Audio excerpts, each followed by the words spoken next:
Rational perspective on Chelsea's 1-0 win against Bournemouth last night at the Vitality. Hope you're doing really well. It's a weird game to analyse, it really is, because for a lot of it, I was kind of coming to the assessment that Chelsea hadn't looked that convincing, hadn't been able to retain serious control, and there were things about the performance that, kind of, to me, felt like Chelsea had gone back about 12 months. It was ironic, really, that this game happened this specific weekend, because I almost think Bournemouth, didn't we, away from home after the September international break under Pochettino, and that game ended 0-0. This one almost ended 0-0, but luckily a man named Christopher Nkunku, who wasn't available for Chelsea last year, wasn't available for a majority of the season, made a huge difference, and I think why many of us are so excited about seeing Nkunku play for Chelsea regularly, because I think he will be a difference maker. I really do, and I think that was evidence last night. Of course, we're going to talk about Jadon Sancho, a player who I think a lot of us, including myself, didn't feel was a necessary signing, but certainly started his career strongly for Chelsea last night and gave us an energy and a bit of influence and direction and verve that just simply wasn't there for a lot of the game. And of course, Anthony Taylor, not getting his wish, but wanting to break a Premier League record on his own. And hopefully we don't get to see him officiate a Chelsea game for the rest of this season, because he's already officiated 2 this year. He officiated 1 right at the end of last season. So let's hope we don't get to see him.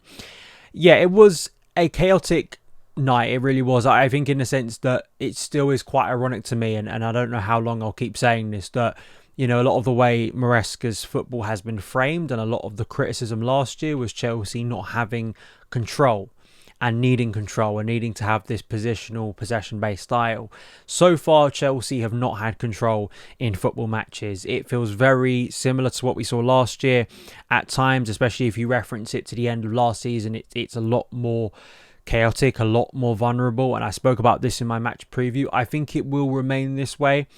And really what Maresca is hoping is that those quality players make a huge difference in tight games. And that is exactly what he got right at the end of this one, because for large portions, Chelsea huffed and puffed. It wasn't that they created nothing until that goal, but it certainly felt like Bournemouth were the stronger of the two teams, or at least the most coherent of the two teams, the one that felt like they had a little bit more rhythm, a little bit more structure and tempo of just understanding connections and being able to create bigger opportunities. But of course, Chelsea had to handle some severe pressure. They had to handle a penalty, which of course was saved brilliantly by Robert Sanchez. Let's take a look at the starting 11. So the starting 11 was a little bit surprising, but I wasn't entirely shocked that Renato Vega found his way into the starting lineup, because there are clearly things that Maresca wants from certain players, and we didn't know that Enzo Fernandez was ill, so that really limited his midfield options. So Disasi right back, Fofana, Colwell, Cucurella, obviously Sanchez in goal, Caicedo, Vega, and then Neto off the left, Palmer just behind Nicholas Jackson, and Noni Madueke starting off the right. I felt that Chelsea had some nice sparks in the first half. There were moments when Levi Colwell, who I thought had a brilliant evening defensively, but also, I've spoken about this already, from a progressive passing and influence point of view, he is doing so much that gets Chelsea up the pitch that needs to be highlighted. But it was all very scattergun. It felt like Chelsea were walking a tightrope. I wasn't that surprised that the front batch of Bournemouth players, Tavernier, Kluivert, Semenyo, also followed up by Christie and Cook, who were very aggressive from central midfield, were going to cause Chelsea problems, and were going to try and harass us and try and hit us on transition, win the ball high up the pitch and try and hit us when we're a bit disorganised. And that was what happened. They obviously hit the bar from Tavernier, a long range shot early on.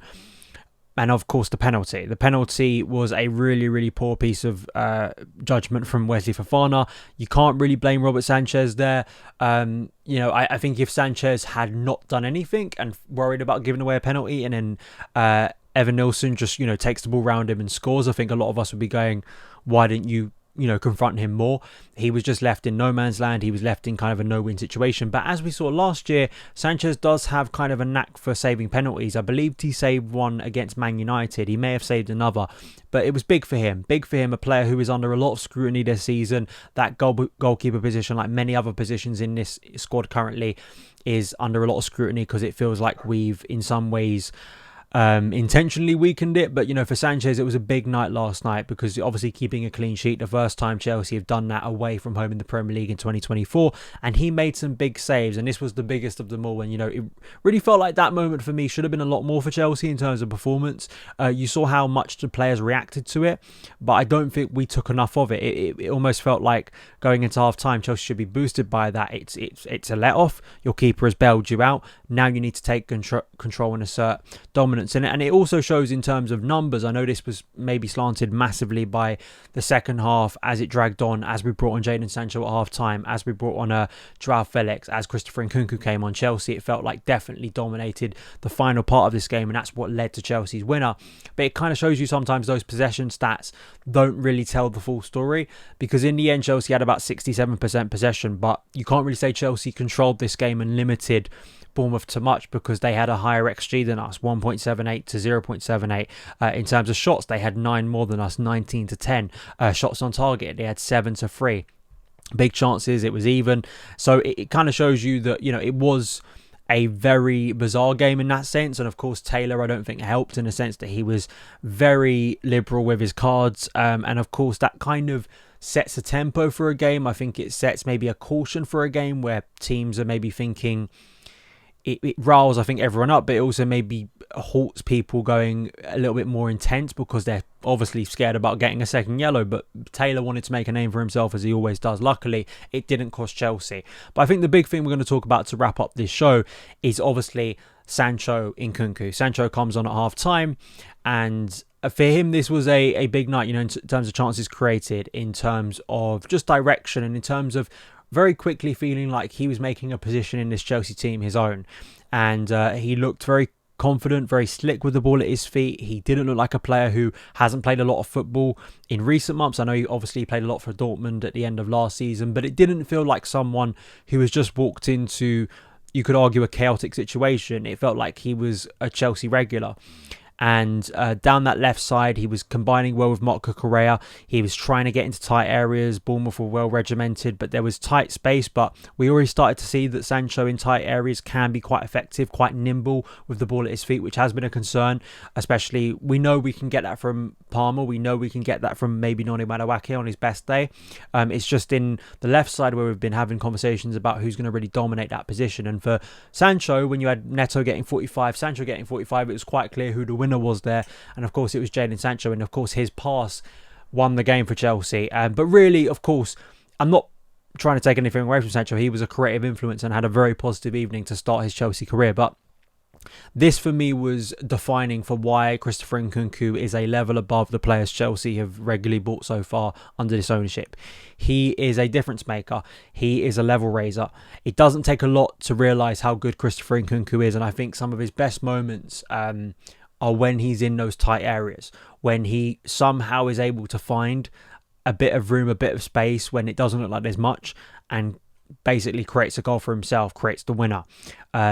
I am still quite baffled why it takes Maresca so long. I can only assume it's like load management, which is maybe a concern for a lot of players, why it's been taking Maresca so long to bring him on. For me, Christopher Nkunku should be starting games of football for Chelsea. He is, for me, he can be a big and as influential player as Cole Palmer for me. I think those are the two for me that I think you've got to build your team around. Now, I think the big question, obviously, now you add Sancho into the mix, is how that balance works out, because Nkunku in this game specifically came on for Jackson, who didn't have a bad game. He got in some really good positions. I think it's the classic Jackson tireless running type of game. He's opening up space, he's dragging defenders, he's getting a few shots where I don't think he had any bad misses. I think maybe a better level of centre forward, which is what we saw from Nkunku, probably could have taken one of those opportunities. But I don't think Jackson had a bad game. But of course, that argument will be made after this game, the way it ended, that maybe Nkunku should be playing in this system as a centre forward, especially when Chelsea come up against very crowded defences, because we know how good Nkunku is. When it feels like he comes alive in those moments, whilst other players maybe shrink a little bit. For instance, if I compare the way Sancho and especially Nkunku, for me, Joao Felix, it was a very poor performance from him. I don't think he added much, so for me, there isn't much justification for him starting the next game. But it's more like, where does Nkunku go? Is he going more central, and then you have Palmer just behind Nkunku, and you have those two players floating. But then, is there a concern of a lack of a focal point?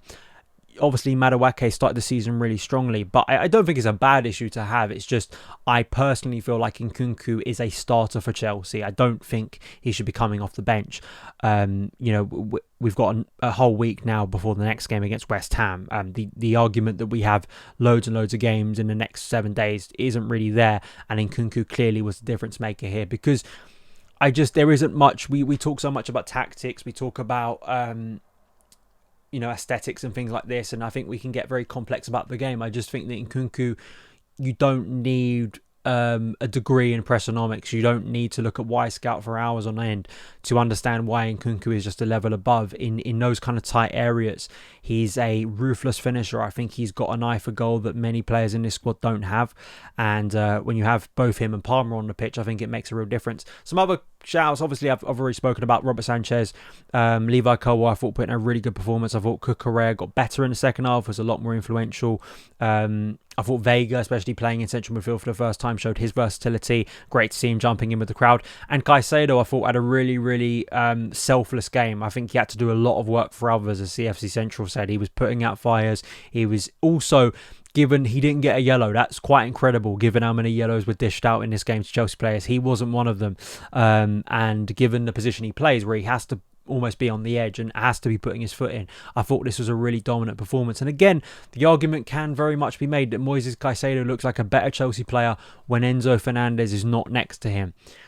What does that say for Enzo Fernandez? I'm not entirely sure. Now, I'm not saying that this was a great Chelsea performance. It wasn't by any stretch of the imagination. We've got a real issue at right back. Axel Disasi, for me, does not look like a very good player, and you don't want him at right back, that's for certain. So we hope that Gusto or James can return sooner rather than later. I know Tosin kind of went out there late in the game, but that's not a great solution for the long term. So there are still issues, there are still concerns for me, but I think for the character and the feeling of positivity, this was a big night, and I really hope the team can take that, Maresca can take that. And it shows that, that talent there that you've got in Nkunku, it shows you very clearly we have some really good talent in this squad. I think it's always about that assembling of it. But when Sancho's starting the way he has, Nkunku scoring, want to see how Palmer links up with those players as well. Caicedo having a strong evening, so is Levi Colwill, and Robert Sanchez too. There are more obviously positives and negatives, and a ground that Chelsea, I have to say, in recent years have not done brilliant at getting those points, getting out of there, hopefully building on that for next week is a positive. So those are my thoughts. Let me know yours in the comments below. I'm just interested, what do you think about the Sancho, Nkunku, Jackson type of debate right here? I think it's more Nkunku and Jackson. Does Jackson stay in the team? Because I think there's a lot of work that Jackson does that is selfless, and I think is important because I think it opens up room for others. It's just, how do you get all the players in the same team? It's someone has to be kind of sacrificed, because you don't want to have a lopsided team where basically Caicedo is asked to do everything on his own. I think Vega was a good, durable player in this game. I think, as he got better and more comfortable as the game went on, and I think both him and Caicedo did a lot of good work in adding some maybe balance and structure finally to that midfield. I spoke post Palace, we have too many players that don't want to work off the ball. I think with Vega and Caicedo you had a lot more of that, and that's why maybe Chelsea weren't hit on transition as much in the second half. So we'll see if that partnership rears its head again, because I think midfield is still a vulnerable area. It really is, and maybe Vega finds himself playing in that position a lot more this season than we expect. So there we go. Follow me across the socials, and I'll see you again very soon. All the best.